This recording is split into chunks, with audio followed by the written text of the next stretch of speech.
A dental practice, a medical practice, a veterinary practice, it is a business. And one of the most important elements of the business side is going to be the marketing. Doctors' offices that can kind of comprehend that are the ones that are going to be the most successful with the least amount of stress. It's just a massive opportunity.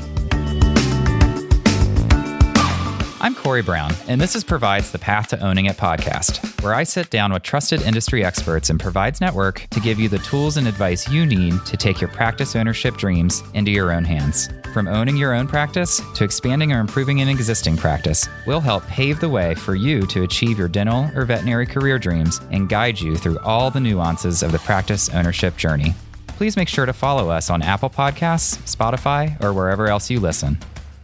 On this week's show, we're discussing different marketing strategies for your practice, how much they cost, and which ones will most positively affect your patient volume.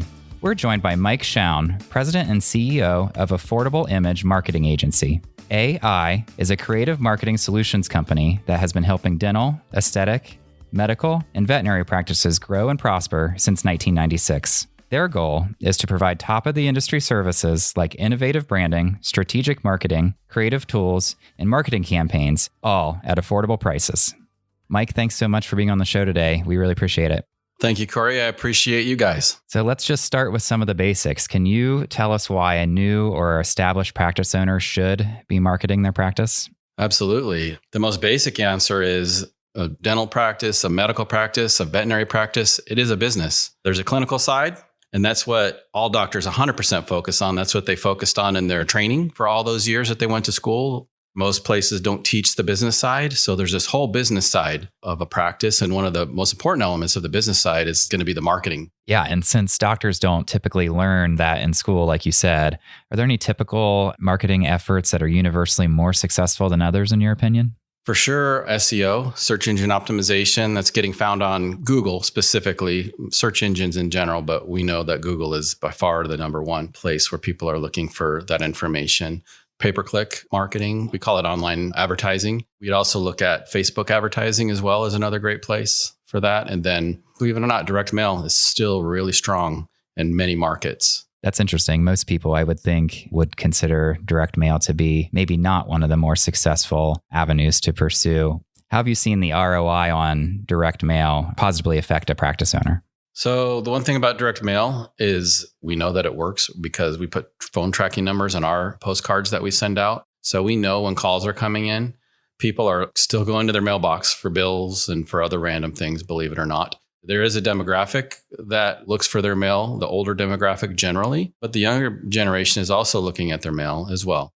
As far as making an impact, it's a quicker response time than, say, SEO, search engine optimization. It could take 6 months to a year, depending on the competition that a practice is involved. So while that SEO is working and building and growing, we like to have more aggressive strategies, direct mail being one of them. If you drop a mail piece, send out, say, 5,000 postcards, depending on the area, we could see calls within a couple of weeks.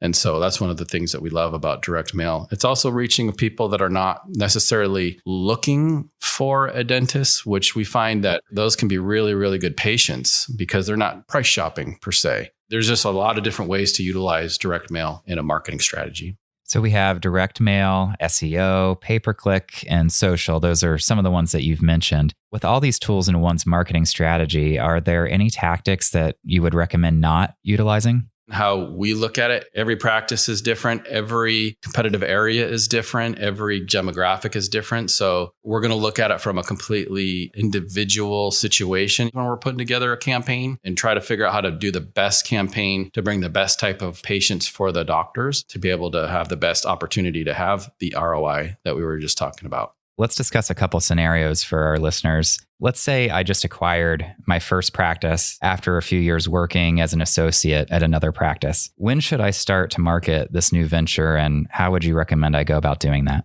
So on an acquisition, we kind of look at two things. So when you're buying a practice, you're buying the existing patient base. And so we don't want to disturb that. We like to see at least the 1 year's worth of recalls, appointments coming through before you would do anything to disturb that.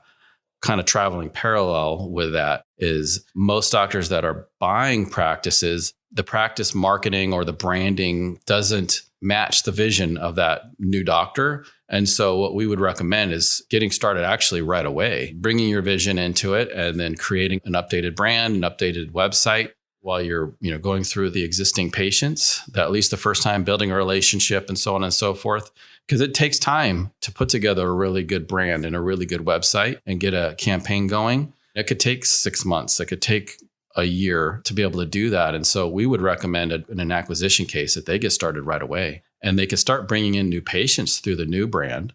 And then at some point in the future, once all the patients have gotten seen and you got the relationship going, then you can announce to the patients, hey, we have a new brand, we have a new look. Maybe sometimes you have a new name, and then they kind of come together and merge together. That's fantastic advice. How would your advice be different for someone who started a brand new practice rather than acquiring an established practice? So that's going to be even before they pick a space, whether they sign a lease or buy a building. It's great to have conversations with someone from our marketing team. What we want to do is try to get that vision of what the doctor wants for their practice and being able to make sure that part of that vision flows through for whatever the external marketing that we're doing. We want it to flow into the practice itself and making sure that the doctor's on the same page and we're on the same page with them on how that marketing is going to flow together. Because when you get a new patient the first time they walk in the door, we want to make sure that the feeling of the office is going to match what it is that we're talking about to bring that patient in there. So, once you sign your lease and you know for sure you're going to move forward, that's the perfect time to get started with everything. Because again, it can take a logo, a brand, a website is a good 3 to 6 months process, depending on how much time that client has available, that doctor has available. We like to have as much of their brain capacity available when they're talking about this. So if we can get them to do it at that point before they've got all this other stuff happening with construction and equipment and things coming in, we find that's the best because in a perfect situation, we're already starting to market for them 3 months before they're opening, even 6 months, depending on what we're doing. So SEO we talked about as a long-term build. In a perfect world, we could get their website up and running. We could have a coming soon and build this anticipation like you see other businesses do, right? We see other businesses doing it all the time. Why can't our doctors do it? Well, they can. It's just a matter of if they see it and they want to do it. So when they actually open the doors, they're already being found. They're already on the first page for some of these search terms. And then I would recommend in most markets and most places sending direct mail 4 to 6 weeks before the practice opens so they can start booking appointments for the first week that the practice opens. The ultimate goal is to be booked out when you open. Right. Just be booked. Depending on how much your availability is, book it and keep going and growing from there. The acquisitions doesn't really work like that because most of the time when a doctor's buying a new practice, the existing doctors who owns the practice doesn't necessarily want their employees to know that they're selling it. And they don't want to let the patients know because we don't want to scare the patients away to go find another doctor before they get to meet the new doctor. So we would never, ever recommend marketing in advance for an acquisition, but for a startup, absolutely. And finally, what would you recommend to an established practice owner who is expanding their operation, maybe by opening an additional location? We'd want to find out, does the doctor want to carry the same brand, even the same name? We also have certain clients and certain doctors that do part of their branding as part of the community. So if they're opening up another practice in a different community, that branding may not work and the marketing strategy may not work because it's built for a specific community. And then we would have to look at, okay, we could use the same concepts, we can use the same strategies, but we would have to do something completely different for that community. I love the concept of creating a brand within your community and making that community feel like you're part of them. It does make it more difficult potentially to expand, but there are ways to do that. We've had clients where we create a logo and the logo has a very similar look and feel, so we can still take advantage of that. But I do love the concept of being able to have that community connection. Yeah, I think that's important to make him feel like the new doctor coming in is part of where they live, right? I totally agree with you. And I imagine when many of our future or existing practice owners think about marketing in general, they're probably thinking new patients, right? How much of their effort should be centered around attracting new patients versus retaining their existing patient base? So it goes back to that business part of your practice. So you got the clinical side, you got the business side, and inside the business, we have marketing. And underneath marketing, there's a number of different things that we look at: external marketing, new patients, and then existing patients. So the existing patient marketing strategies will be completely separate. like almost a different department that's focusing on the retention and trying to even get referrals and things from those patients. I would say it's extremely critical because one of my mentors taught me early on, you can't have your back door open where you're losing patients because you're never going to be able to get enough new patients and then replace the old patients, right? So you got to make sure that door is closed and that you're retaining those patients. So it's absolutely extremely critical. That's something that's going to really involve your entire staff. It's not just going to be a marketing strategies per se. It's going to really involve your entire staff to be able to keep those patients coming back. With that being said, is there a new patient attrition rate that doctors should pay attention to when they're studying their practice? I listen to different podcasts out there and I hear people saying 1%, 2%. That's the way I look at it. The goal is to have a 0% attrition rate on what you can control. So there's things you can't control. You can't control people moving out of the area, but you can control your overall patient experience when the patient comes in the office. There's a lot of things you can control to maintain patients and retain patients. I look at it from the standpoint of we want to retain 100% of our patients that we're able to retain. Now, I also say that there's certain patients and people that are going to come into your practice, no matter what you did, they're just not going to be happy. And even those I don't count as part of that. Like, okay, you do your best. You got to let them go. Learn from it what you can, but also understand that there's certain people, there's nothing you're going to be able to do to make them happy. So the rest of those people that we can make happy, keep them in and then build from that. The referrals, build your referrals from all those type of patients. Yeah, absolutely. Should practice owners or aspiring owners think about marketing differently in this age of COVID-19? So a couple things there. One, marketing is a message. And one of the messages I think that specifically a lot of the dentists missed out on was how highly educated doctors and dentists are in cleanliness and sterilization. And so as a patient, I want to know that. I want you to tell me that to give me comfort that you're not scared of this virus from that perspective because you know how to deal with viruses. You've been dealing with it for your entire career. You know, the other aspect is don't hunker down. Keep moving, keep growing because there's still so much opportunity out there for growth. I'm going to say there's still a lot of uneducated potential patients. It's really about changing the message during certain situations like a COVID. That's kind of how we would recommend to our clients. And based on doctors that you did work with during this time that maybe did do that, does their future look positive in attempts to grow their practice today? Oh, absolutely. And I'm going to go back to there's businesses that grow in the worst economies and there's businesses that fail in the best of economies. And the things that I see that are consistent there is the ones that slow down, that I'm going to go back to use the word hunker down. I've been hearing that like, oh, it's time to hunker down. No, it's not time to hunker down. It's time to get even better at what you do. It's time to even get stronger. It's time to learn more. It's time to relook at our systems. It's time to step up our customer service game. It's time to educate more. And I love that word, education, giving information and education to your prospective clients and patients. And those are some things that could be done during this time. And those doctors that are doing that are extremely successful. If you think about it, most people that hear what's going on in the economy, most clients and a lot of doctors, they are hunkering down. They are getting smaller. They're not growing during that time, which is a massive opportunity for the doctors and the clients that get that concept and can stay focused and can keep that mentality of growth. It's just a massive opportunity. Yeah, that's great advice, Mike. After hearing about all the ways you can market your practice, I'm now curious about the financial commitment it takes to implement these efforts and what return you can expect. We'll hear more from Mike after this short break. Ready to take your practice to the next level? Meet the Provide Card, the credit card built specifically for healthcare practice owners. Available in addition to your Provide practice loan, with the Provide Card, you'll be transported to a world of new opportunities for your practice, where you can access the spending power you need to build your legacy. You can earn rewards on all purchases, all the time, with no rotating categories and no point expiration.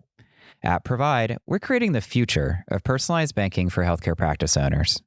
To learn how to apply for the card that makes your purchases go the extra mile, contact your Provide representative or visit getprovide.com/providecard for more information, including rewards terms and conditions. I'm Corey Brown, and this is Provides the Path to Owning It podcast. We're back with Mike Shoun, President and CEO of Affordable Image Marketing Agency. Mike, now I'd like to discuss what kind of financial commitment a doctor should plan for when marketing their practice, and I'm sure this is a question you get all the time, but how much money should I set aside for my marketing budget? Sure. Let's just get right into it, Corey. Maybe we'll start with a brand new office, a startup. A startup practice is going to need a logo. They're going to need a website. Those are we call it the foundation of marketing and content. So there's going to be a lot of content that needs to be written for the website, the information for brochures and things like that. On average, I would say probably about a $5,000 budget for a logo, a brand, a website, and the content, something in that range. We need some place to send all the people to go look at and to learn about your practice and to be able to make appointments and those kind of things. So that's why it's so important to have your website done with a lot of thought, a lot of effort, with skilled people that understand the industry, know the market that you're dealing with, to capture ultimately those patients to be able to come into your practice. And even an existing practice, if we look at a practice and that website was older and needs to be completely redone, or even if it's newer, we see a lot of new ones where doctors, again, they're not educated in this part of the business. And so, they're going to be price sensitive and price conscious, and they're going to go maybe for something that's not as quality. We could take a look at that, and we do an analysis, and we use some of the Google tools to be able to analyze a website and tell us the quality of that website, the quality of the content. And we find that website may need to be completely redone. From our perspective, if we're going to build a campaign and we don't feel that website's going to convert and help turn those opportunities into patients, we strongly believe, and we always are going to strongly recommend that first chunk of money is spent on making sure that is correct. You got to have that strong foundation.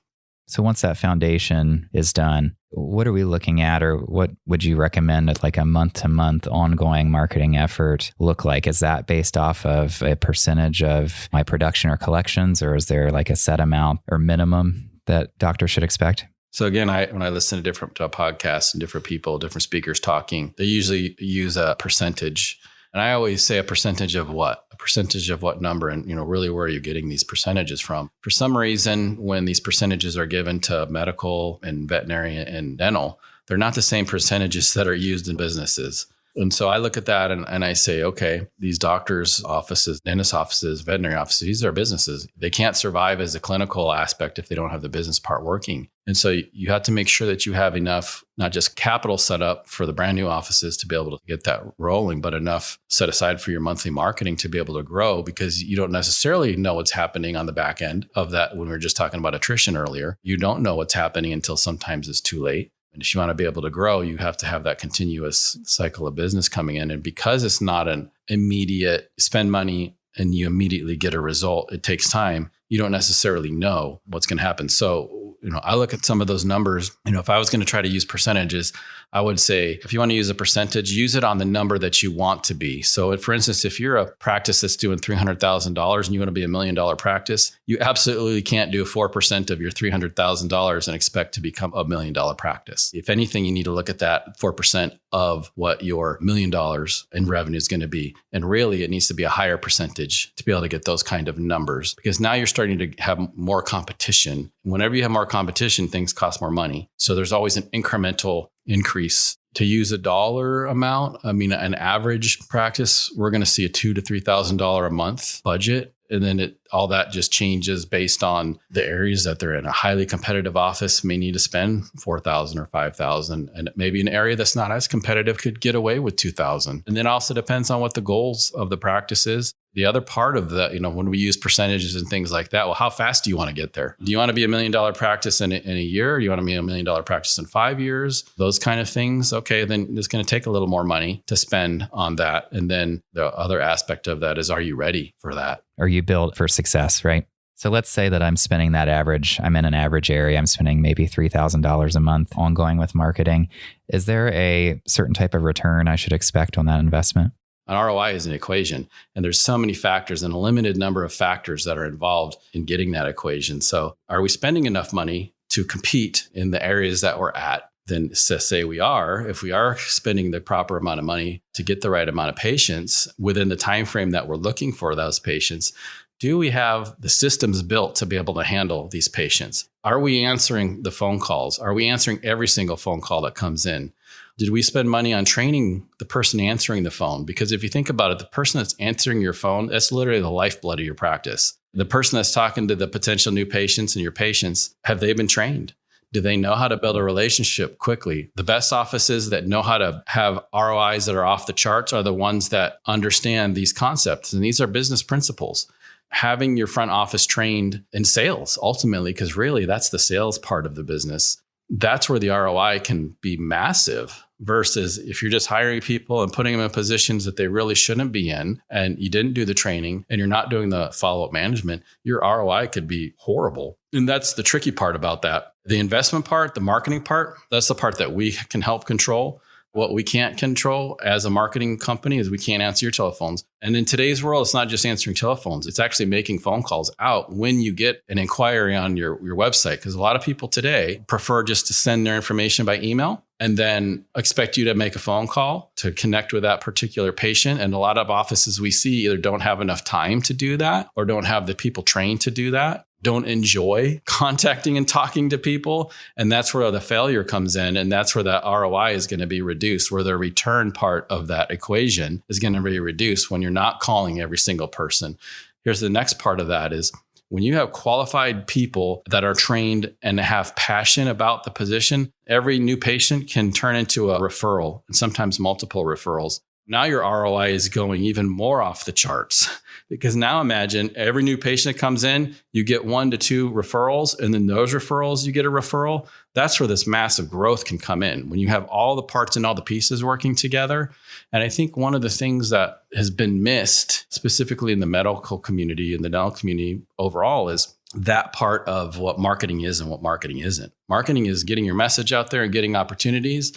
Then there's a whole sales part of the business. It's like the dirty word that you don't talk about in the practice, right? Absolutely. But it has to be talked about because that's what's happening. You got to get your team excited about it and make sure that they're trained properly on how to answer questions. The other thing I was just thinking about, we actually do call tracking and we have a team that listens to the calls. There's a lot of feedback that we get where people that are answering the phones are either giving prices out over their phone, which is a no-no, or sometimes sending them to their competitors. They don't even realize all the services that doctor provides. They don't even realize they do ortho. And so they send them to the orthodontist up the street. So there's just so many places where that ROI number can get affected that the marketing company has zero control over. So it's literally a partnership of marketing and sales, which is ultimately the team that creates that ROI number. Well, let's talk a little bit about ROI while I do have you. How does a doctor measure that easily? Or is there an easy way to measure that? Well, tracking, of course, making sure in your patient management system that you're having your staff trained on asking where the patient came from, and then making sure that that's notated in the management system. Now, also understand that that's not going to be 100% accurate either, because what we find and what we hear when we're listening to some of these calls is people say, oh, I saw you or I found you in Google. I saw you in Yelp sometimes, when actually it was the postcard that generated that opportunity. Then what happens in today's world for a lot of people, they get something in the mail, they look at it, they go right away and do some research. They go check out the reviews, and people will tell the person answering the phone, oh, I saw you on Yelp or I saw you in Google, when it was actually the postcard that did the job. We know when we look at that, we're not going to have 100% accuracy on there.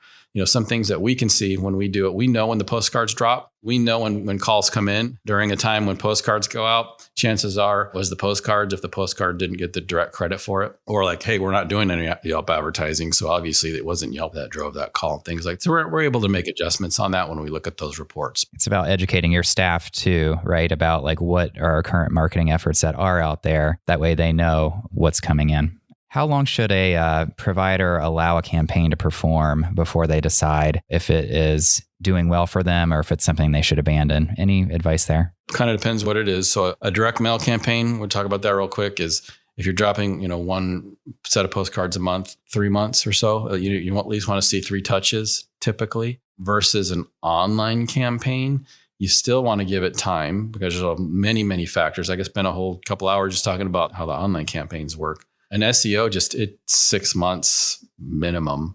A lot of that is there's nothing you can do to make it quicker because Google has to trust you. There's a whole lot of trust things that are happening on Google's end, looking at what you're doing with your website, what content you're putting up and things like that. And that changes every so often too, right? their algorithm? Technically daily it changes, which is again a whole nother conversation, but SEO is definitely a long time. You can't make massive changes on SEO. Yeah. And do you recommend, along with this kind of evaluation process, do you recommend split testing? Is that a good idea? Absolutely. I would love to see that as often as possible. I mean, there generally it can cost a little more money to do it in the beginning. If you have it in the budget and you're able to do that, in the long run, you're going to be better off for it. We talked about practices that do well with younger patients versus older patients. And we like to see targeted messaging, where you do a targeted message to, say, the older patients and the targeted message to the younger patients, and have two different sets of tracking on there so you see which campaign is doing better. So for a provider who maybe doesn't have a lot of money right away to heavily invest in marketing, what are some little things that they can do to kind of get themselves started? I'm going to say the old term was guerrilla marketing and the newer one is ground marketing, getting out there on your feet and going and meet your neighbors. Depending where you're at, if you're in a strip center versus an office, is definitely going to be a little different. But having an outreach to your potential referral partners.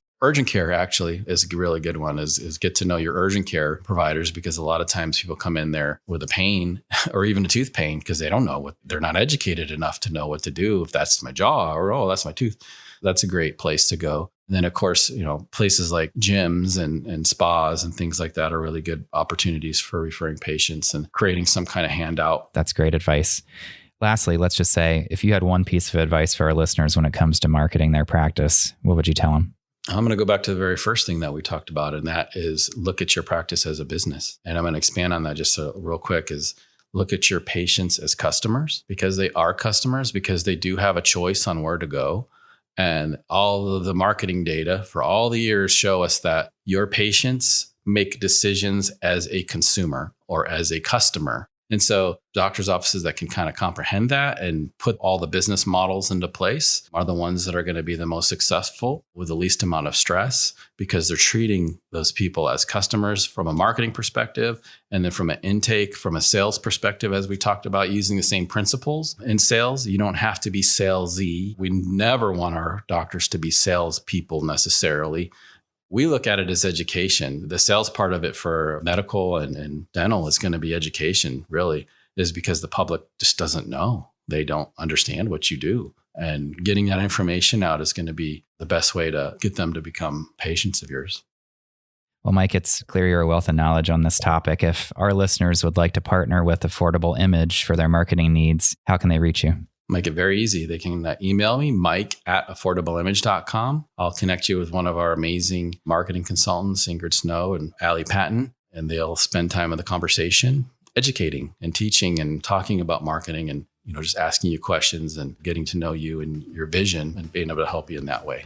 That's fantastic. Mike, I hope our listeners were taking notes. This was really a great insight into how to implement marketing efforts successfully to grow one's healthcare practice for both aspiring and established owners. So thank you again so much for taking your time and sharing your expertise. Thank you, Corey, for having me. Appreciate you.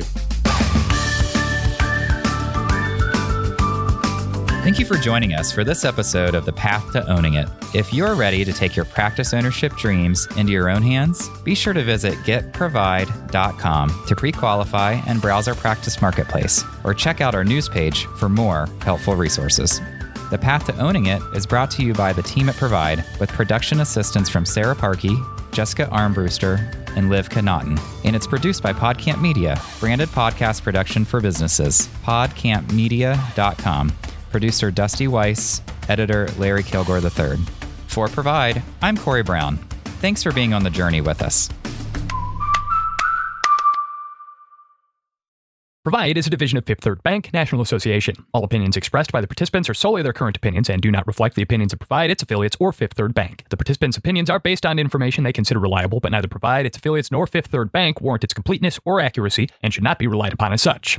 This content is for informational purposes and does not constitute the rendering of legal, accounting, tax, or investment advice or other professional services by Provide or any of its affiliates.